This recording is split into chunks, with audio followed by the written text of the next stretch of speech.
Welcome back mga kapamilya dito sa Premier Volleyball League.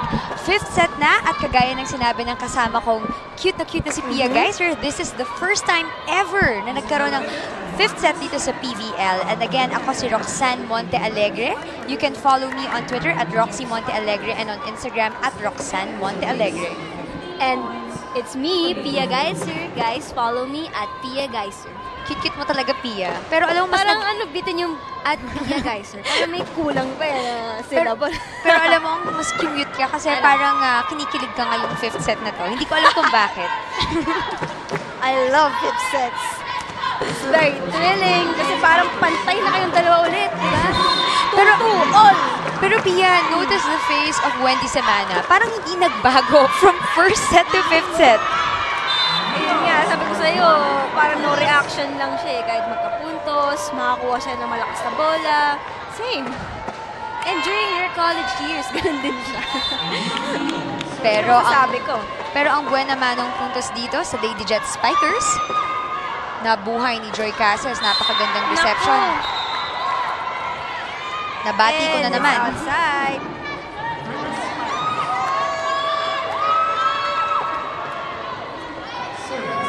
Alam mo yun, mahirap talaga itong 5th set kasi bawal ka masyado magkamali. Yung mga unforced errors na yan. Kailangan siguro mga 1-0. Pero yun, kita-kita natin from Casas. Di ako mapakabaya. Yes. Teammates ko to. Casas taking on that leadership role. She is definitely doing her job. At this point in the match, napakahusay na manlalaro. Gandang tapik nun. Good save. Z? Naku, masyadong mababa yung set ni Semana. And yung itsura pa rin niya, same. Hindi natin alam kung ano nararamdaman niya ngayon. Ano kayong nasa mindset ni Wendy? Actually, kanina nakausap ko siya, sabi niya, she's been through so many games, so many championships, so many titles. This is nothing new to her. And we can really learn a lot from an expert player like her. 3-2 na ang ating talaan. Up by 1 point ang Perlas Spikers. Dikit na dikit. Pati parang ako yung kinakabahan sa parehas na team eh. But there you go. Superman Sue Rosses. Go to move. Ang ganda ng Remember ngiti niya. that, no? Minsan lang nila gawin yung running na yun, pero pag ginawa yung running niya, sure. Puntos. It's her signature move that gave them 1 more point. Tinapik! Humahabol na ang Lady Jet Spikers. This anticipation ni Jem Ferrer yun, pero mukhang babawi naman siya, giving place to her Spikers. Ang ganda rin ng anticipation dito sa Perlas Spikers. Villanueva. Semana setting it up. Good blocking. Villanueva. Will it make it?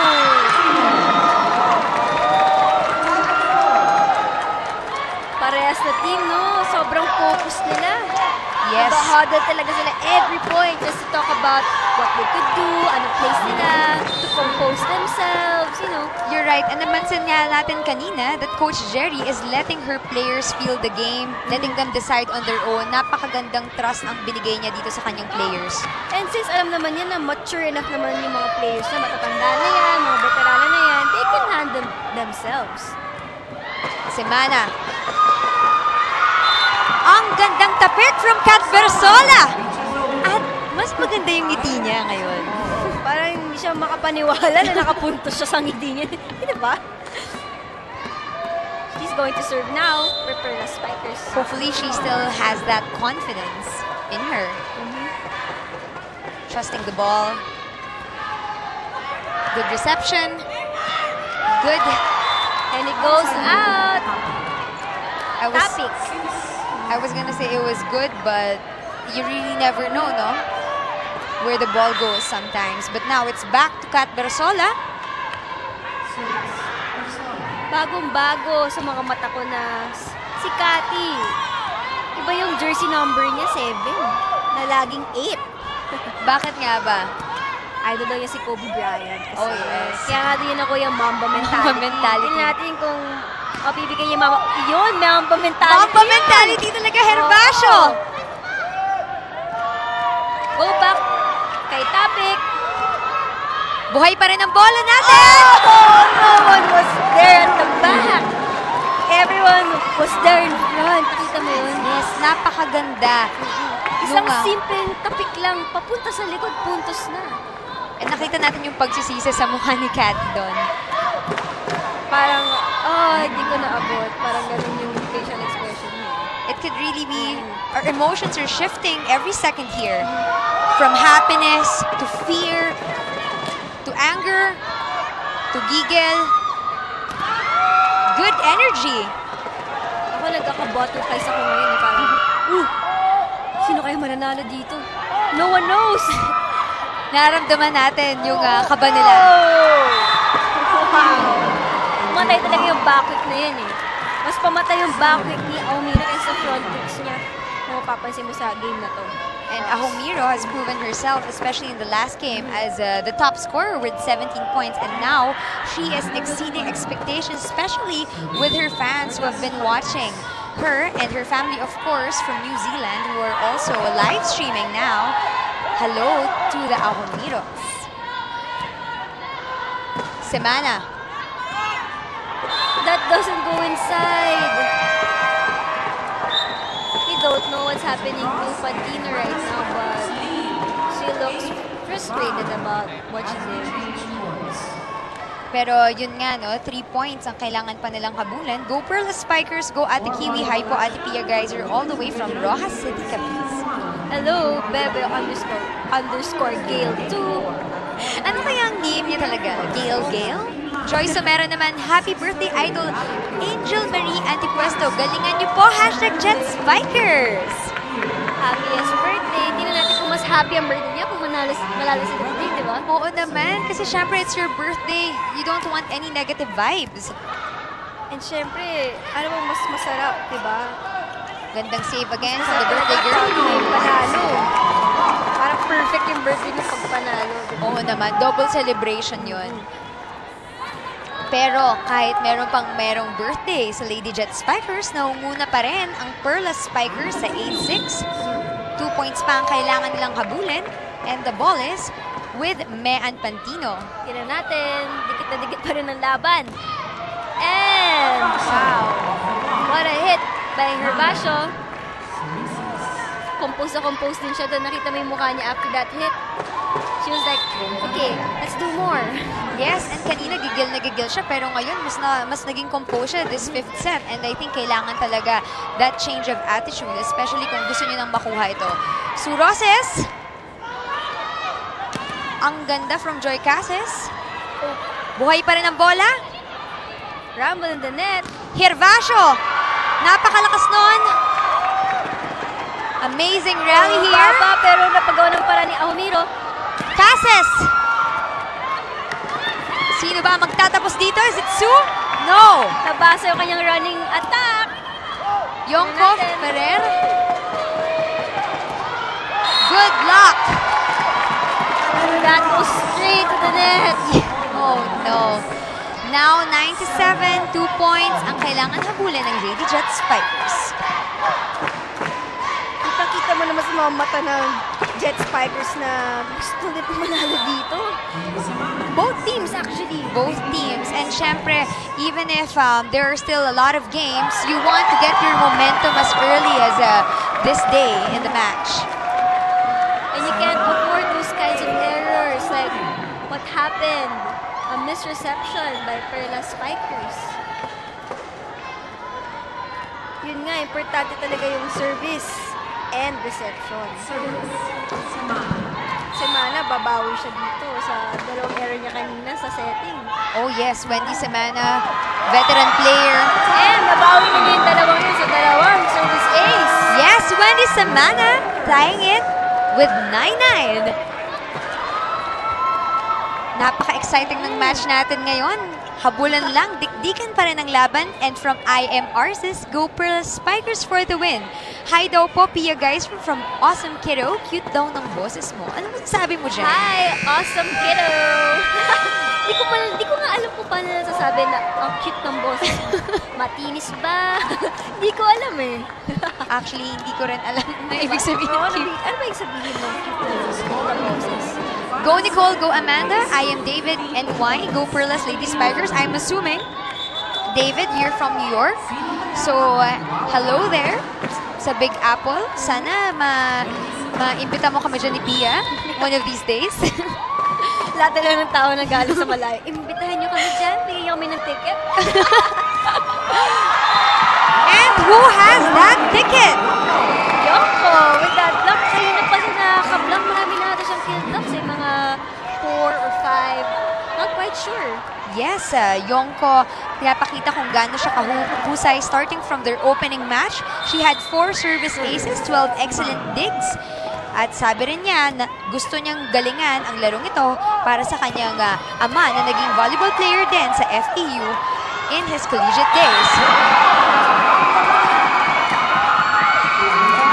What an attack! And now the Lady Jet Spikers are up by 3 points.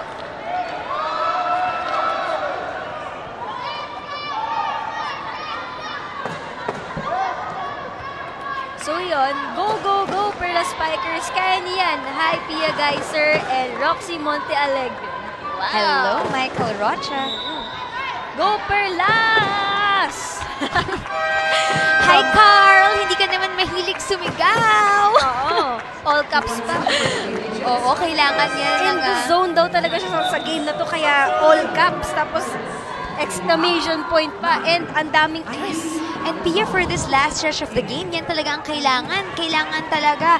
Sobrang ganda ng confidence na papakita mo. Dapat yung moral ng team nyo, buong-buong. Ferrer. And nakapasok na ni Nicole Tiamzon, but she gives a point agad for the Perla Spikers.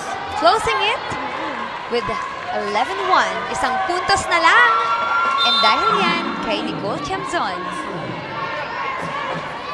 Knocks naman Nicole.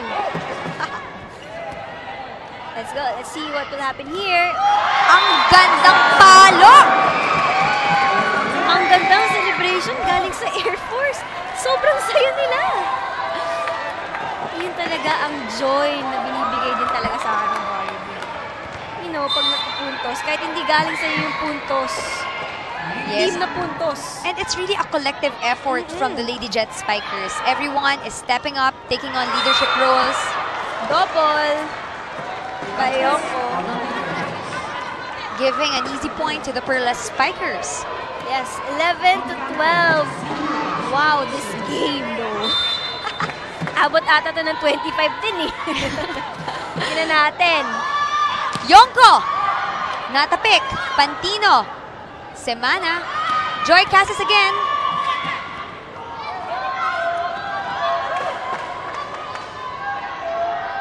Perlas. Keeping this game alive. Tying it 12-12.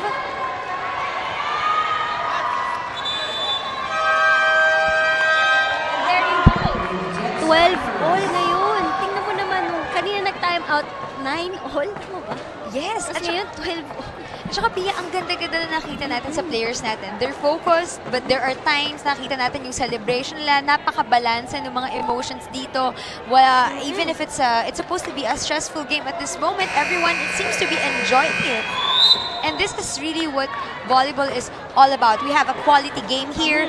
Lady Jet Spikers, headed by Coach Jasper Jimenez, and Perla Spikers, of course, with your former coach, Jerry Yee.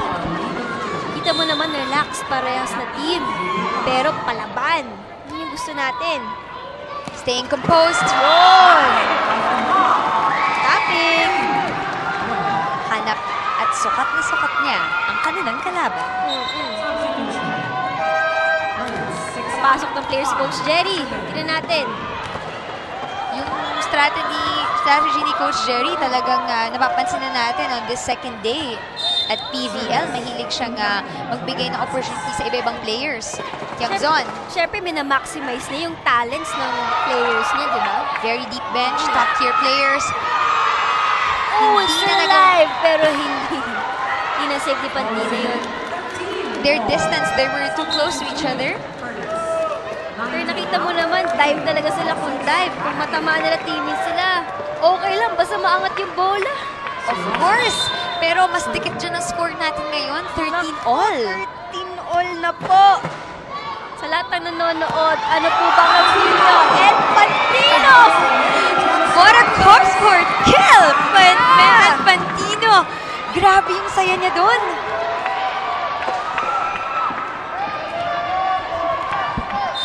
Tingnan mo naman si Pantino, no? Very confident. Napakaamo ng mukha. Si Pantino ulit yan! She can taste that victory! Pero nasagot. Binuhay ni Su. Puntos na lang po at free ball pa ang binigay dito sa Jet Spikers. Tinapek! Inangat! Bibigyan nila kay Pantino! Pantino! Hindi pa siya ready doon. Magandang reception pa rin. Isa pa, kay Pantino ulit. Hindi! This energy, Pantino again! Amanda Villanueva. Oh! Yes! And there you have it! Lady Jet Spikers Pia taking this fifth set. Tingnan mo naman yung mga itsura nila. It looks like they won a championship. Yes. Rocks. And we are so happy that we are giving our viewers this quality volleyball right here. This is Premier Volleyball League. Yes.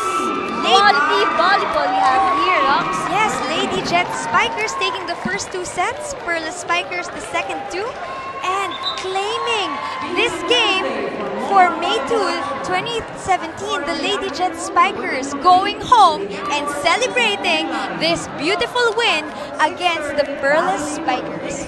And happy birthday to Ate Puesto. Finally, you can celebrate today, and I wonder where they will go after this grueling set.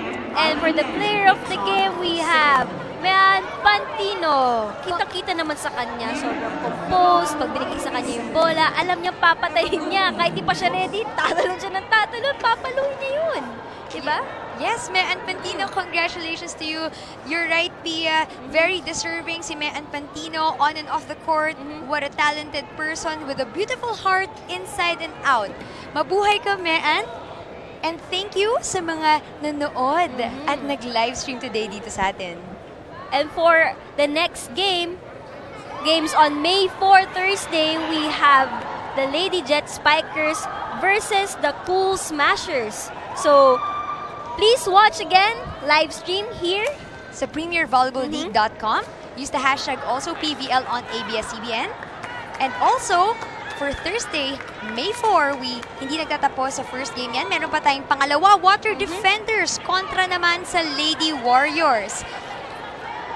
Yes, at napakagandang laban yan. Kailangan nyo talaga mag-livestream. Kung hindi man sa premiervolleyballleague.com, pwede nyo rin puntahan ang #1 Philippine sports website, sports.abs-cbn.com/livestream/PVL. Ang ganda ng game today, Pia! Oh, sobrang I can't believe it.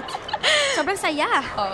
Sobra-sobra pang sorpresa ang mabibigay sa inyo dito sa Premier Volleyball League. Marami pa pong games. Yes, and again, ako ang inyong lingkod, Roxanne Monte Alegre. And Pia Geyser over here. And we're saying Goodbye! And see you again for the next Premier Volleyball League on Thursday, May 4th. Salamat mga kapamilya! see you soon. Mwah!